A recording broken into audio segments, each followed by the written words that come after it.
ہے تو عورتیں جو ہے وہ بیمار اکثر، لیکن میں ایک حدیث اپنے بھائیوں کو بہنوں کو سب کو سنا دینا چاہتا ہوں، اگر اللہ بیمار نہ کرے تو اپنے آپ کو کبھی بیمار نہ بولا کرو۔ حدیث پاک کا مفہوم ہے کوئی بیمار نہ ہو اور وہ اپنے آپ کو بیمار بتائے تو گویا کہ وہ اللہ پہ تہمت لگاتا ہے، الزام لگاتا ہے، کیونکہ بیمار کرنا کس کا کام ہے؟ اللہ کا کام ہے۔ اللہ نے بیمار نہیں کیا اور آپ کہہ رہے ہیں میں بیمار ہوں، تو آپ نے اللہ پہ الزام لگایا، تہمت لگائی۔ جیسے اگر میں نے نہیں مارا آپ کو اور آپ نے کہا کہ سید صاحب نے مارا تو آپ نے مجھ پہ الزام لگایا، آپ مجھ پہ الزام لگائیں گے تو مجھے اچھا لگے گا؟ نہیں، تو آپ اللہ پہ الزام لگا رہے کہ میں بیمار ہوں جبکہ اس نے بیمار نہیں کیا۔ سن لو، جو بیمار نہ ہو اور وہ بیمار بنے، فرمایا گیا جو بیمار نہیں ہوتا اور اپنے آپ کو بیمار کہتا ہے تو پھر اللہ اس کی سزا میں ناراض ہو کر کے اس کو ایسی بیماری دیتا ہے کہ پھر کبھی اس کو شفا نہیں ملتی، وہ ہمیشہ بیمار ہی رہتا ہے۔ اس لیے کبھی بیمار نہ بننا، جعلی جعلی جھوٹے جھوٹے بیمار نہ بننا، جھوٹ موٹ کے بیمار نہ بننا، بلکہ بیمار ہو بھی جاؤ جب تک کوئی پوچھے نہیں تب تک بتانا نہیں، کیونکہ جب کوئی بیمار ہو کر بھی اپنی بیماری نہیں بتاتا تو اللہ فرشتوں سے کہتا ہے دیکھو میں نے بیماری دی پھر بھی یہ چھپا رہا ہے، یار کی شکایت نہیں کرتا، محبوب کی شکایت نہیں کرتا، اللہ کی شکایت نہیں کرتا، تو اللہ تبارک و تعالیٰ اسے تندرستی عطا کرتا ہے۔ لوگ کہتے ہیں بہت بخار ہے، یہ بہت بخار نہیں کہنا چاہیے، بہت سر درد ہے، بہت سر درد نہیں کہنا چاہیے، اگر بتائے بھی تو ڈاکٹر کو کہنا چاہیے کہ سر میں درد ہے، بخار ہے، بہت بہت نہیں کہنا چاہیے۔ جب اللہ بہت دے گا نا تو زمین پہ پیر بھی نہیں ٹکیں گے، تڑپتے رہو گے، اس کو کہتے ہیں بہت۔ تو اس لیے اللہ پہ الزام نہیں رکھنا چاہیے۔ مسلمانوں تول کر کے بولو، دین سیکھو۔ تو عرض یہ کرنے چلا تھا کہ عورتیں فرق کرتی ہے سسرالی رشتے میں اور اپنے رشتے میں۔ اگر عورت سسرال والوں کو بھی اپنا ہی سمجھے تو میں سمجھتا ہوں کہ 80% جھگڑے ختم ہو جائیں گے۔ 80% جھگڑے۔ عورتوں کو سب سے زیادہ دکھ اور تکلیف اور پریشانی ساس سے ہوتی ہے، ان کے لیے سب سے تکلیف دہ ذات اکثر ساس ہوتی ہے۔ لیکن اگر عورتیں یہ سمجھے کہ یہ ساس اگر نہ ہوتی تو میرا شوہر کہاں سے آتا، ساس ہی کے صدقے میں تو شوہر ملا ہے، اسی کے بیٹے کا نام شوہر ہے نا۔ لیکن عورتیں بہت چھوٹے دماغ سے کام لیتی ہے، ان کو سمجھنا چاہیے کہ ساس بھی آپ کی ماں کی جگہ ہے۔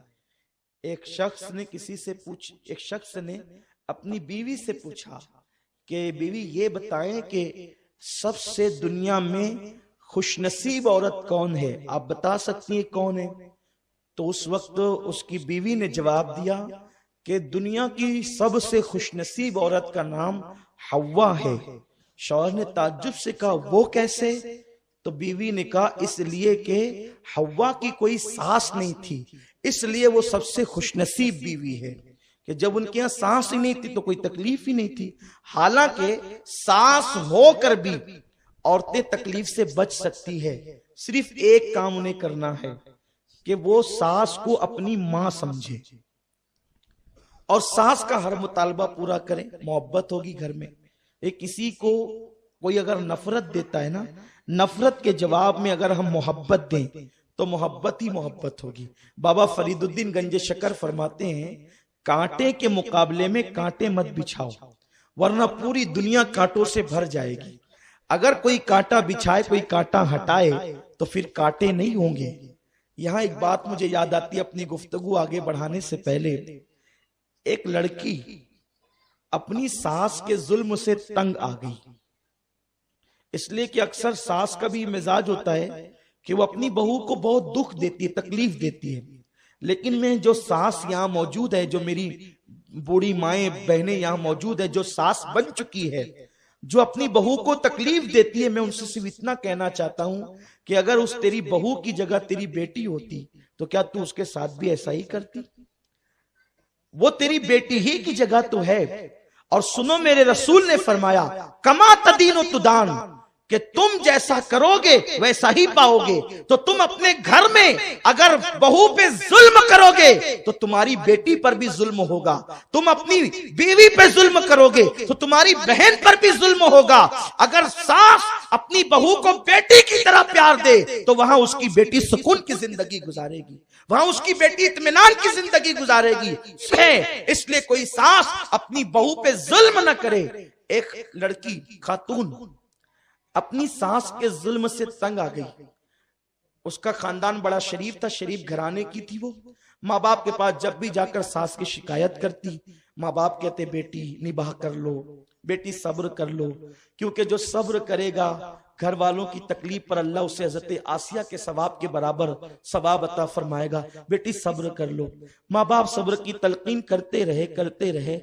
ایک دن ایسا ہوا کہ اس نے سوچا جب میرے ماں باپ میرے مسئلے پہ دھیان نہیں دیتے تو میں اپنے باپ کے دوست جس کو بچپن سے چچا چچا کہتی تھی, وہ بہت بڑے حکیم ہے, بہترین حکیم ہے, میں ان کے پاس جاؤں گی اور ان کے پاس جا کر کے میں اپنی ساس کی داستان سناؤں گی. بہت توجہ سے سنیں اور خواتین بھی توجہ کے ساتھ سنیں.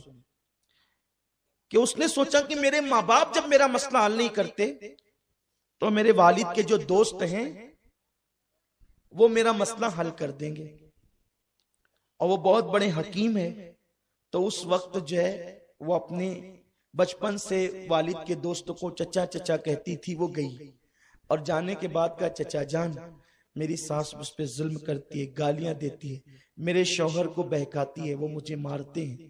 آپ ایک کام کریں, کوئی ایسا خطرناک زہر دے دیں کہ جس کی وجہ سے میری ساس مر جائے تاکہ میرا یہ جو کاٹا ہے وہ نکل جائے اور میرے گھر کے مسئلے حل ہو جائے.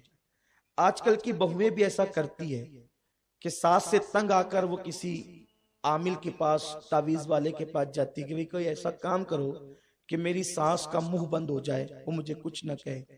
بلکہ کبھی کبھی تو ایسا بھی ہوتا ہے کہ ہمارے محلے کی عورتیں سادھو اور پنڈتوں کے پاس جاتی ہے کہ کچھ ایسا کر دو کہ وہ بیمار پڑی رہے, کھاٹ پر پڑی رہے, کوئی مجھے کچھ نہ بولے. ظلم کا انجام ایک دن یہ ہونا ہی ہے. حالانکہ بہووں کو چاہیے کہ وہ صبر کریں, لیکن اس طرح سے انتقامی کاروائی بہووں کی طرف سے ہوتی ہے جو کہ ناجائز ہی ہے, کیونکہ ظلم کے بدلے میں تم ظلم کر رہی ہو, غلطی کے بدلے میں تم غلطی کر رہی ہو, تو تم بھی جواب دہ ہو. تو وہ گئی اس حکیم کے پاس جو اس کے باپ کا دوست تھا, ایسا زہر دے دو چچا جان وہ مر جائے. وہ واقعی حکیم تھا, واقعی ایسے نہیں کہ دو چار نسخے کہیں سے چرا کر حکیم بن گیا تھا, ایسا نہیں, وہ واقعی حکیم تھا. اس نے کہا بیٹی دیکھو میں تجھے 3 مہینے کی دوا دوں گا, اس لیے کہ اگر میں نے تجھے کوئی ایسا زہر دے دیا کہ اچانک تیری ساس مر جائے تو سارا الزام تجھ پر آئے گا کہ اسی نے مار ڈالا, تو تیرے لیے بہت مسئلے پیدا ہوں گے. میں تجھے سلو پوائزن یعنی ایسا زہر دیتا ہوں کہ جو دھیرے دھیرے اثر کرے گا اور 3 مہینے تک تیری ساس مر جائے گی. تو اس طرح ہوگا کہ 3 مہینے میں جب زہر اس پہ اثر کرے گا, مرے گی, تو تیرا نام بھی نہیں آئے گا. لیکن اگر یہی کھچا تانی رہی تو بھی تیرا نام آ سکتا ہے. یہ 3 مہینے میں جو تو نے اس کو زہر دینا ہے, تینوں ٹائم کے کھانے میں, ناشتے میں, دوپہر اور شام میں, تو زہر دینے کے پیریڈ میں تجھے کرنا یہ ہے کہ جب وہ لیٹے بستر پہ تو اس کے پیر دبائے, جب وہ پانی مانگے اس کے جملے مکمل نہیں ہو تو پانی پیش کر دے, بلکہ پانی مانگے تو دودھ دے دے, اس کے کپڑے دھل دے, اس کی خدمت کر, اس کی ہر ممکن خوشی کا خیال رکھ. کیونکہ جب وہ 3 مہینے کے بعد مرے گی تو تجھ پہ کوئی الزام تو نہیں آئے گا, لوگ کہیں گے کہ یہ تو بڑی فرما بردار بہو تھی, یہ کیسے یہ کام کر سکتی ہے. اس نے سوچا بہت اچھا نسخہ ہے, جب مارنا ہی ہے 3 مہینے کے اندر اس کو، تو 3 مہینے کے لیے اتنی مصیبت تو میں اٹھا سکتی ہوں کہ روز رات کو پیر دبا سکتی ہوں، اس کے سر کی مالش کر سکتی ہوں، اسے اچھے اچھے کھانے کھلا سکتی ہوں، بس 3 مہینے کی تکلیف ہے، ہمیشہ کے لیے پھر اپنی راحت ہی راحت ہے۔ اس نے 3 مہینے کی پڑیاں لے آئی، لانے کے بعد اب ناشتے میں ملا رہی ہے کہ یہ زہر ہے، دوپہر میں ملا رہی ہے زہر ہے، شام کو ملا رہی ہے زہر ہے، لیکن اب اس نے خود سے آ کر کے صلح کر لی، امی مجھے معاف کر دو، مجھ سے بڑی غلطیاں ہوئی ہے، اب میں کوئی ایسا کام نہیں کروں گی۔ اور اس کے بعد معافی مانگنے کے بعد پھر پیر دبایا، کھانا دیا، خدمت کی۔ ساس کو ایسا لگا میری بہو تبدیل ہو رہی ہے۔ ابھی 1 مہینے سے کچھ زیادہ یا کم دن گزرے تھے تو ساس بہو میں ایسی محبت پیدا ہو گئی جیسے ماں اور بیٹی، کیونکہ جب ساس کو خدمت ملنے لگی تو اس کو یوں لگا کہ یہ تو میری خدمت گزار ہے، اور بہو کو جب گالیاں نہیں ملی، اس کے شوہر کو بہکایا نہیں گیا، تو اس کو لگا میری ساس تو بڑی اچھی ہو گئی۔ تو اس کو غلطی کا احساس ہوا کہ میں نے تو 1 مہینے سے زیادہ کی پڑیاں اپنی ساس کو کھلا دی ہے، اب یہ تو 3 مہینے کے اندر اندر مر جائے گی، ہائے میرے گھر کی روشنی چلی جائے گی، میرے گھر کا بزرگ چلا جائے گا، میرے گھر کی تجربہ کار شخصیت چلی جائے گی۔ تو وہ روتے دھوتے اس حکیم کے پاس پہنچی، چچا جان احسان کریں کہ وہ میری ساس کو میں نے 1 مہینے سے زیادہ زہر کی پڑیاں تو کھلا دی ہے، اب وہ مرنے والی ہے، چند دنوں میں وہ مر جائے گی، میری ساس بڑی اچھی ہے، وہ مجھے بڑا پیار دیتی ہے، بڑی محبت دیتی ہے، وہ جھگڑے سب محبتوں میں تقسیم ہو چکے، تبدیل ہو چکے ہیں چچا جان، اب کسی طرح میری ساس کو بچا لیجئے، جتنا زہر میں نے کھلایا ہے اب آگے کی پڑیاں میں پھینک دینا چاہتی ہوں اور اس زہر کا علاج کرانا چاہتی ہوں، خدا را میری ساس کو بچا لو۔ اس حکیم نے مسکرا کر کہا بیٹی میں نے اسے زہر نہیں دیا تھا، بلکہ تیری تسلی کے لیے کچھ جڑی بوٹیوں کا پاؤڈر دیا تھا، میں جانتا تھا کہ جب تو اسے پیار دے گی تو وہ تجھے پیار دے گی اور تیرے جھگڑے محبتوں میں تبدیل ہو جائیں گے۔ تو اے میرے آقا علیہ السلام کی کنیزوں، کسی عامل کا تعویذ اتنا کام نہیں کرے گا تمہارے گھر کے جھگڑوں کے خاتموں کے لیے جتنا یہ نسخہ کام کرے گا۔ تمہاری ساس گالی دیتی ہے تو مسکرا کر کے جب وہ لیٹے تو اس کے پیر دبا دو، اس کے کپڑے دھلنے میں تم جلدی کرو، اس کے کام کرنے میں تم جلدی کرو، اس کی دعائیں لو، پھر کیا ہوگا؟ پھر محبتوں کا ماحول ہوگا۔ یاد رکھیں ہم محبتوں کے ماحول کے لیے اپنا حق مانگنے چلے ہیں، اپنا حق چھوڑ دو سب پر، اپنا حق مت مانگو۔ لوگ اپنی حقوق کی تلفی کرتے ہیں، اپنی حق تلفی لوگوں کو کرنے دو، ہم پر کیا حق بنتا ہے؟ حق ادا کرتے رہو، جب تم لوگوں کا حق ادا کرتے رہو گے تو انشاءاللہ تبارک و تعالی ایک دن وہ آئے گا کہ لوگ تمہارے حق ادا کریں گے، تم سے محبت کریں گے۔ تو عرض یہ کر رہا تھا حضور کے دور میں ایسا تھا کہ صحابہ کے گھر میں کئی کئی دن تک چولہے نہیں جلتے تھے، لیکن عورتیں کبھی بھی شکایت نہیں کرتی۔ ایک مرتبہ سرکار کے یہاں مہمان آئے تو آقا نے فرمایا اے ابو طلحہ میرا مہمان تم اپنے گھر لے جاؤ۔ توجہ فرمائیں گفتگو ختم کرنے والا، اے ابو طلحہ میرا مہمان تم اپنے گھر لے جاؤ۔ حضرت ابو طلحہ نے اس مہمان کو لیا، گھر چلے، مغرب کے بعد کا وقت ہے اور ابو طلحہ گھر جا رہے ہیں، لیکن دل و دماغ میں سوچتے ہیں کئی دن سے گھر میں تو کچھ پکا نہیں ہے، اسے کھلاؤں گا کیا؟ صحابہ کی یہ غربت تھی، یہ پریشانی بظاہر تھی۔ گھر گئے، بیوی سے کہا بتاؤ حضور نے مہمان بھیجا ہے کیا کریں گے؟ انہوں نے کہا بچے بھوکے ہیں لیکن میں نے کہیں سے ان کے لیے کھانے کا انتظام کیا ہے، ایک کام کرتے ہیں یہ کھانا 2 بچوں کا حضور کے مہمان کو کھلا دیتے ہیں۔ بچوں کا کیا ہوگا؟ کہ میں بچوں کو بیلا فسلا کر سلا دوں گی اور تم مہمان کو کھانا کھلا دینا۔ کہ مہمان اکیلے تو نہیں کھائے گا، اس کے ساتھ تو مجھے بیٹھنا ہی ہوگا۔ تو بیوی نے کہا ٹھیک ہے آپ اس کے ساتھ بیٹھ جانا، میں چراغ کی بتی بلند کرنے کے بہانے چراغ بجھا دوں گی، تم ہاتھ اٹھاتے رہنا، منہ چلاتے رہنا، مہمان سمجھے گا کہ تم بھی کھا رہے ہو، اس طرح وہ بھی کھا لے گا اور ہم اللہ کا شکر کر کے پانی پی کر کے سو جائیں گے۔ وہ صحابی نے ایسا ہی کیا، حضور کے مہمان کے ساتھ بچوں کو بہلا کر سلا دیا گیا، ہاتھ اٹھاتے رہے، منہ چلاتے رہے، چراغ کی بتی جو ہے وہ پہلے ہی بجھا دی گئی بڑی کرنے کے بہانے، اور یہ معاملہ سارا ہوتا رہا۔ وہ مہمان پیٹ بھر کے کھا کر کے گیا، رات کا ماحول تو کسی کو نہیں پتا تھا کہ کیسے گزری۔ صبح کو جب ابو طلحہ پہنچے تو میرے آقا نے فرمایا، ابو طلحہ، میرے مہمان کے لیے جو تو نے اور تیری بیوی نے قربانی دی ہے وہ اللہ نے دیکھی ہے، اور اس کے بدلے میرے اللہ نے تم دونوں کو جنت کی بشارت عطا فرما دی۔ غور فرمائیں، یہ ماحول میں صحابہ جیتے تھے، لیکن آج تھوڑی سی پریشانی اور تکلیف آئے تو واویلا ہوتا ہے۔ حتیٰ کہ اب حالات یہ ہو رہے ہیں کہ تھوڑی سی مشکل اور پریشانی کو لے کر عورتیں سود کی طرف جا رہی ہیں۔ بچوں کو کھانے کے لیے کم ہے، نئے کپڑے نہیں ہیں تو سود سے پیسے لیے جاتے ہیں۔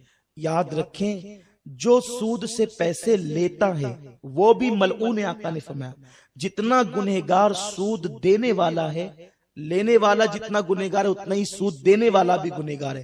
دونوں گناہ میں برابر کے شریک ہیں، دونوں پر لعنت ہے۔ اور اب تو مسلم محلوں میں ایسا بھی ہوتا ہے کہ کوئی عورت اپنے شوہر کے پیسے جمع کر کر کے رکھتی ہے تو پڑوس کی عورت قرض مانگنے آئے تو کہتی ہے کہ اگر 10 لے جا رہی ہے تو 12 لا کر دینا، 100 لے جا رہی تو 110 لا کر کے دینا، یہ سود ہے۔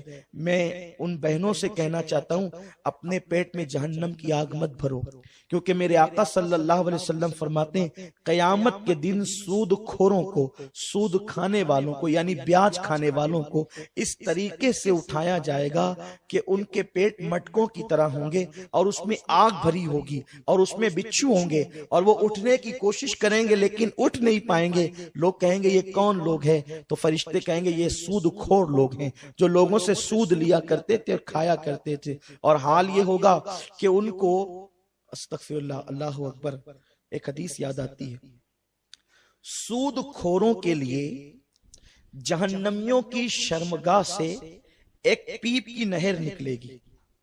جو لوگ سود کا پیسہ کھاتے ہیں نا، یعنی سود کا دھندا کرتے ہیں، اکثر غریب بستیوں میں یہ ہو رہا ہے کہ مجبوراً کچھ نہ کچھ تو لوگ لے کے ہی جاتے ہیں۔ لیکن یاد رکھو مسلمانوں، فاقہ کشی کرو، یہ سوچ کر کے کہ فاقہ کبھی کرنا، یہ بھی میرے نبی کی سنت ہے۔ ایک وقت کا نہ کھانے سے کوئی مر نہیں جاتا، اور شادی کے موقع پر کوئی ضروری نہیں ہے کہ آپ 50 پہلی کا کھانا کرے۔ اللہ نے دیا ہے 100 پہلی کا بھی کرے، لیکن اگر نہیں ہے تو سود سے پیسے لے کر کے اپنے بچوں کی شادیاں نہ کرو۔ میرے رسول نے سب کچھ ہونے کے بعد اپنی بیٹی کی شادی اس لیے بڑی سادگی سے کی تھی تاکہ غریبوں کو ایک دستور مل جائے، غریبوں کو ایک قانون مل جائے۔ حضور نے کچھ نکاح بڑی سادگی سے بھی کیے تھے تاکہ غریبوں کو قانون ملے، اور ایک نکاح میں بکری کے گوشت کا ولیمہ بھی کیا تھا تاکہ امیروں کو بھی قانون مل جائے۔ جس کی جتنی حیثیت ہے وہ اپنی حیثیت کے مطابق خرچ کرے۔ لیکن آج تو برادری میں میری ناک نہیں کٹنی چاہیے۔ نادان برادری کے لوگ قبر میں نہیں آئیں گے، تیری قبر میں تجھے اکیلے جانا ہے۔ اللہ سے اپنا معاملہ درست رکھو۔ کسی کو کسی کی برادری نے نہ عزت دی ہے نہ دے سکتی ہے، عزت تو اللہ دیتا ہے، اس لیے اس کو راضی کرو۔ گناہ کر کے کوئی عزت حاصل نہیں کر سکتا۔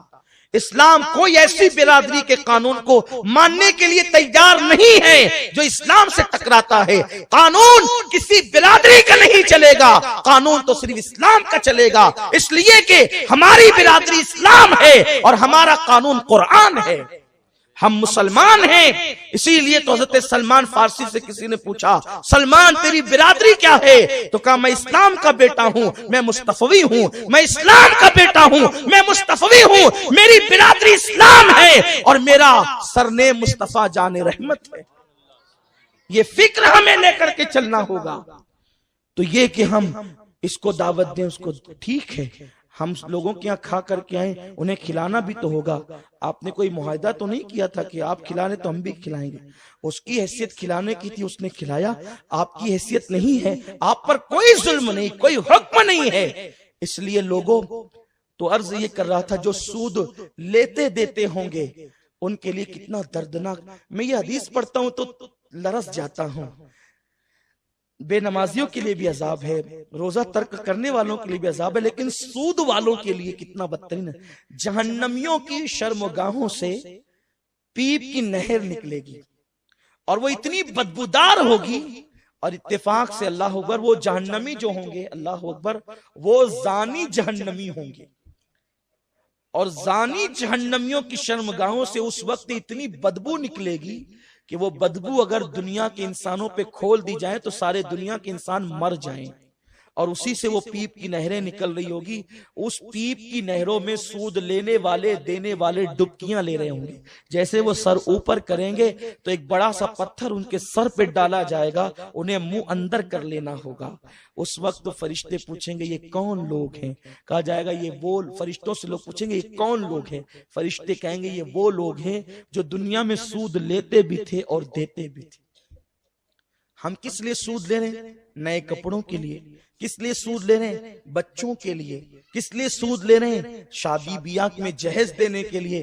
کیا تمہارے لیے سیدہ فاطمۃ الزہرا کی زندگی نمونہ نہیں ہے کہ جس نے ایک دوپٹہ، پوری زندگی ایک دوپٹہ استعمال کیا جس پر 17 سے زیادہ پیون لگے ہوئے تھے؟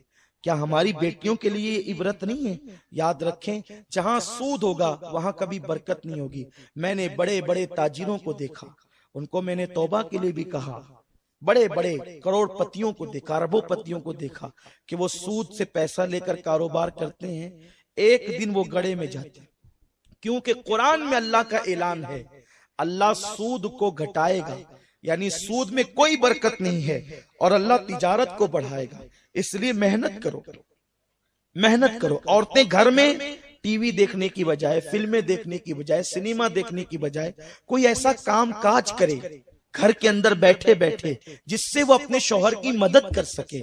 یہ کوئی بری بات نہیں ہے، لیکن ایسا کام کرے کہ گھر میں بیٹھ کے کر سکے، باہر جا کر کے نہیں، گھر میں بیٹھ کے کر سکے۔ عورتیں غربت کی وجہ سے تراشن بھرنے نکلتی ہے، اس کی ہم اجازت نہیں دیتے، ہمارے علماء اجازت نہیں دیتے، اس لیے کہ بڑے بڑے حاجی نمازیوں کو دیکھا کہ اگر عورتیں تراشن بھرنے کے لیے آتی ہیں تو ان کی نگاہیں کنٹرول میں نہیں رہتی، اور غربت کی ماری عورتیں کبھی کبھی معاذ اللہ ان کے پیر دولت کو دیکھ کر پھسل جاتے ہیں۔ اس لیے عورتوں کو تراشن بھرنے کے لیے نہ بھیجا جائے، عورتوں کو باہر کام کرنے کے لیے نہ بھیجا جائے۔ عورتیں اگر غربت زدہ ہیں تو وہ گھروں میں کام کریں، گھر کے اندر رہ کر۔ بہت سے ایسے کام ہیں جو عورتیں گھروں کے اندر رہ کر کر سکتی ہے۔ کیا آپ کو وہ حدیث پاک نہیں معلوم؟